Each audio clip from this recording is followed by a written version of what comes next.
Murshidabad concrete cutting চ্যানেলে আমি আছি। আজকে আপনাদেরকে দেখাবো 10x18 সাইজের বিম। সেই বিমের উপর দাঁড়িয়ে সেই বিমটাকে আজকে আমি ভাঙবো। তো দেখুন আমি কতটা ব্যালেন্স নিয়ে দাঁড়িয়ে আছি।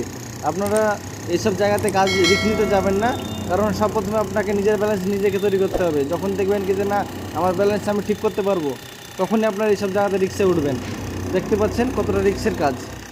তো আমার জন্য অবশ্যই একটি লাইক কমেন্ট শেয়ার অবশ্যই করবেন, আর ভিডিওটি ভালো লাগলে চ্যানেলটিকে সাবস্ক্রাইব করে রাখবেন। হ্যাঁ, আমাদের অ্যাড্রেস ওয়েস্ট বেঙ্গল মুর্শিদাবাদ। আমাদের ওয়েস্ট বেঙ্গলের মধ্যে সার্ভিস আছে। ওয়েস্ট বেঙ্গলের বাইরে থেকে আমার সাথে কন্ট্যাক্ট করবেন না। হ্যাঁ, আর মেশিন কেনার জন্য আমার সাথে অনেক ভাই কন্ট্যাক্ট করছে, ভাই আমি মেশিন সেল করি না, মেশিন কেনার জন্য আমার সাথে কন্ট্যাক্ট করো না। হ্যাঁ, দেখতে থাকো ভিডিওটি শুরু থেকে শেষ পর্যন্ত।